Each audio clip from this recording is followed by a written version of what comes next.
Hello दोस्तों, जय हिंद। आप सभी का हमारे शुक्ला ग्लोबल इंस्टीट्यूट में एक बार फिर से स्वागत है। आज हम बात करने वाले हैं एक नई क्लास की और क्लास का नाम है क्लास 9। क्लास 9th में हम केमिस्ट्री यानी केमिस्ट्री के बारे में बात करने वाले हैं। केमिस्ट्री का पहला चैप्टर है परमाणु एवं अणु, एटम एंड मॉलिक्यूल। बहुत ही बेसिक चैप्टर है, बहुत ही इंपॉर्टेंट चैप्टर है। यदि आप परमाणु एवं परमाणु के बारे में आप नहीं जानते हो तो इसका मतलब आप केमिस्ट्री के बारे में कुछ भी नहीं जानते हो। परमाणु दुनिया में कोई भी, संसार में कोई भी वस्तु बनी है वो एटम या परमाणु से मिलकर ही बनी है। तो अब बात करते हैं परमाणु एवं अणु। तो परमाणु एवं अणु के बारे में हमने पहले ही वीडियो बना रखी है। आज हम एक नई टॉपिक पर बात करने वाले हैं जिसका नाम है रासायनिक संयोग का नियम। रासायनिक संयोग का नियम, इसका ऑपरेशन सबसे पहले करते हैं। रासायनिक का मतलब केमिकल मतलब केमिस्ट्री, संयोग का मतलब जुड़ना, नियम मतलब सिद्धांत, यानी केमिस्ट्री को जोड़ने का सिद्धांत। रासायनिक संयोग के निम्नलिखित नियम हैं। पहले हम द्रव्यमान संरक्षण के नियम के बारे में बात करने वाले हैं। ये द्रव्यमान संरक्षण नियम क्या है, फिर इसके बारे में बात करें। द्रव्यमान संरक्षण नियम मतलब द्रव्य को सुरक्षित करने का नियम। इस नियम का प्रतिपादन मिस्टर लेवासिये ने किया था। एक वैज्ञानिक थे लेवासिये, उन्होंने ही द्रव्यमान संरक्षण का नियम दिया था। उन्होंने क्या कहा, इस नियम के अनुसार किसी भी रासायनिक अभिक्रिया के दौरान द्रव्य को ना तो हम उत्पन्न कर सकते हैं और ना ही नष्ट कर सकते हैं। इसका मतलब किसी भी अभिक्रिया में द्रव्य का द्रव्यमान निश्चित रहता है, स्थिर रहता है। वही सिंपल सी बात है, जब हम द्रव्य को ना उत्पन्न करेंगे ना ही नष्ट करेंगे, इसका मतलब जो होगा वही स्थिर रह जाएगा। तो लिखा गया, अभिक्रिया से पूर्व कुल द्रव्यमान बराबर अभिक्रिया के बाद कुल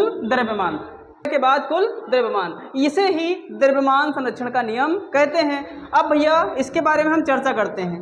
हमारे पास एक रिएक्शन है, रिएक्शन में है जल का रिएक्शन है। अब हाइड्रोजन है और इधर ऑक्सीजन है, इससे मिलकर क्या बना, जल बना। अब इसके द्रव्यमान की बात करें तो हाइड्रोजन का परमाणु क्रमांक 1 होता है तो परमाणु भार 2। इसका मतलब क्या होगा भैया 2।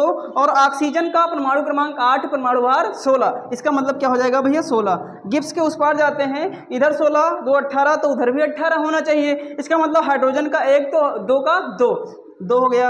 ऑक्सीजन का 1 तो 1 का परमाणु क्रमांक 8 तो परमाणु भार 16। इसका मतलब ये भी 16। इसका मतलब आपने क्या देखा, 16 2 18 इधर भी है, 16 2 18 इधर भी है। तो क्या ये नियम फॉलो हो रहा है, अभिक्रिया से पूर्व कुल द्रव्यमान बराबर अभिक्रिया के पश्चात या अभिक्रिया के बाद कुल द्रव्यमान। देखिए 16 2 18 इधर भी है, 16 2 18 उधर भी है। तो शायद ये नियम आपको समझ में आया होगा। आगे नियम की बात करने वाले हैं स्थिर अनुपात का नियम। इसके बारे में बात करने वाले हैं हम।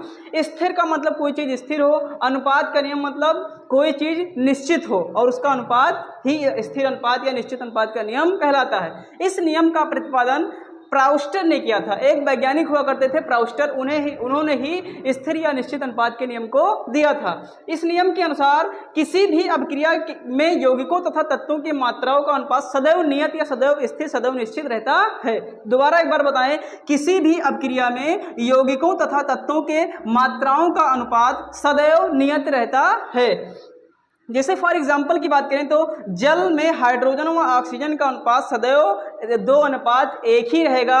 जल को हम किसी भी स्रोत से प्राप्त क्यों ना करें, जैसे जल को चाहे हम नदी से निकालें, चाहे समंदर से लाएं, चाहे तालाब से लाएं, चाहे नल से लाएं, चाहे प्रयोगशाला में बनाएं, मतलब जल को हम कहीं से भी बनाएं लेकिन उसका अनुपात बदलने वाला नहीं है। इसी रिएक्शन को हम दोबारा देखने वाले हैं। जैसे हमने कहा कि ये 2 हाइड्रोजन है, इसका मतलब 2 हो गया। अनुपात में क्या है भैया, 1 ऑक्सीजन है तो 2:1, मतलब इसका जो अनुपात है ये बदलने वाला नहीं है, चाहे जल को हम किसी भी स्रोत से प्राप्त क्यों न करें। तो आशा है कि आपको ये वीडियो समझ में आई होगी। तो आज के लिए इतना ही, कल फिर मिलते हैं नेक्स्ट वीडियो में। तब तक के लिए जय हिंद।